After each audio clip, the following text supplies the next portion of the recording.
ನಿಮಗೇನಾದರೂ ಮೀನು ಹಿಡಿಯುವ ಹವ್ಯಾಸ ಇದ್ದರೆ ಅದಕ್ಕೆ ಗಾಳವೂ ಬೇಡ, ಬಲಿಯೂ ಬೇಡ. ಈ ಗಿಡದ ಕಾಯಿಯನ್ನು ಜಜ್ಜಿ ನೀರಿನಲ್ಲಿ ಹಾಕಿದರೆ ಅದನ್ನು ತಿನ್ನಲೋಗುವ ಮೀನುಗಳು ಮೂರ್ಛೆ ಹೋಗಿ ನೀರಿನ ಮೇಲೆ ತೇಲ್ತವೆ. ಆಗ ಆ ಮೀನುಗಳಿಗೆ ಕ್ಯಾಚ್ ಹಾಕಿ ಚೀಲಕ್ಕೆ ತುಂಬ್ಕೊಂಡು ಮನೆಗೆ ಬಂದುಬಿಡ್ಬೋದು. ಹೌದು, ಈ ಮಗ್ಗಾರೆ ಗಿಡವನ್ನು ಮೀನುಕಾರೆ ಗಿಡ ಅಂತಲೂ ಕರೀತಾರೆ.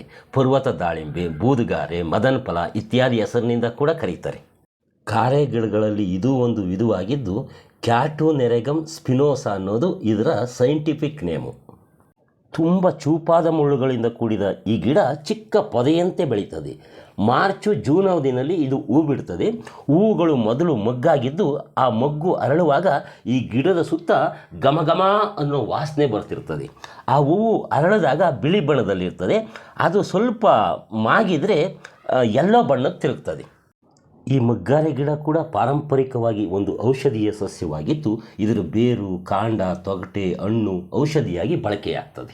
ಈ ಗಿಡದ ಹಣ್ಣು ವಾಂತಿಕಾರಕ. ಹೀಗಾಗಿ ಕಫ ಕಟ್ಟಿದಾಗ ಈ ಹಣ್ಣನ್ನು ಸೇವನೆ ಮಾಡಿದರೆ ವಾಂತಿಯಾಗಿ ಕಫವೆಲ್ಲ ಹೊರಗಡೆ ಬರ್ತದೆ.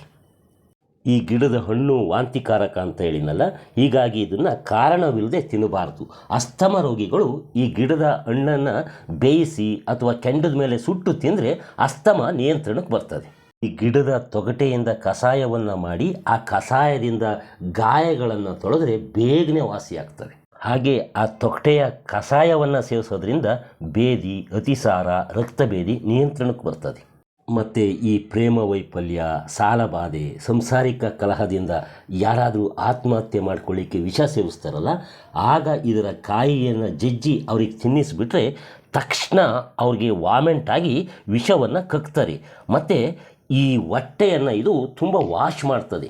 ಹೀಗಾಗಿ ಪ್ರಾಣಹಾನಿಯಿಂದ ರಕ್ಷಿಸಿದಂತಾಗ್ತದೆ. ಅನಂತರ ಅವರಿಗೆ ಬೇರೆ ಆಸ್ಪತ್ರೆಯಲ್ಲಿ ಚಿಕಿತ್ಸೆ ಕೊಡಿಸ್ಬೋದು. ಹೆಣ್ಣಿನ ಮೊಲೆಗಳು ಕಾರಣಾಂತರಗಳಿಂದ ನೋವಾಗಿದ್ದರೆ, ಬಾವು ಬಂದಿದ್ದರೆ ಈ ಹಣ್ಣಿನ ತಿರುಳನ್ನು ಜಜ್ಜಿ ಅದನ್ನು ಮಲೆಯ ಸುತ್ತ ಲೇಪನ ಮಾಡಿದರೆ ಆಗ ಬಾವು ಕಡಿಮೆ ಆಗ್ತದೆ, ನೋವು ಕೂಡ ಕಡಿಮೆ ಆಗ್ತದೆ.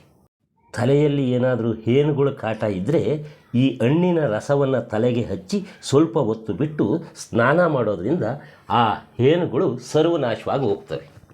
ಈ ದೇಹದ ಕಾಲು, ಕೈ ಅಥವಾ ದೇಹದ ಯಾವುದೇ ಭಾಗಕ್ಕೆ ಮೂಗೇಟು ಬಿದ್ದು ಅದರಿಂದ ನೋವಾಗ್ತಾ ಇದ್ದರೆ ಇದರ ಬೇರಿನ ಕಷಾಯ ಸೇವಿಸೋದ್ರಿಂದ ಆ ಮೂಗೇಟಿನ ನೋವು ನಿವಾರಣೆಯಾಗ್ತದೆ.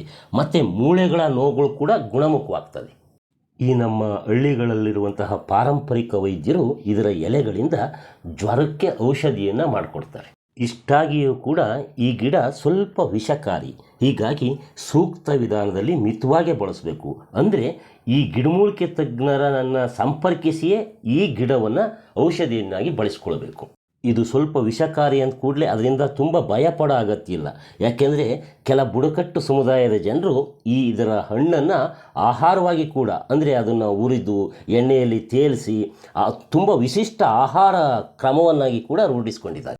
ಹಿಂದೆ ಈ ಮಗ್ಗಾರೆ ಕಾಯಿಯನ್ನು ಚರ್ಮವನ್ನು ಹದ ಮಾಡಲಿಕ್ಕೆ ಬಳಸ್ತಿದ್ರಂತೆ. ಈ ಗಿಡದ ಕಾಯಿಯ ಇನ್ನೊಂದು ವಿಶೇಷ ಏನಪ್ಪ ಅಂದರೆ ಆ ಕಾಯಿಯನ್ನು ಜಜ್ಜಿ ಬಟ್ಟೆಯನ್ನು ತೊಳೆಯಲಿಕ್ಕೆ ಕೂಡ ಬಳಸ್ತಾರೆ.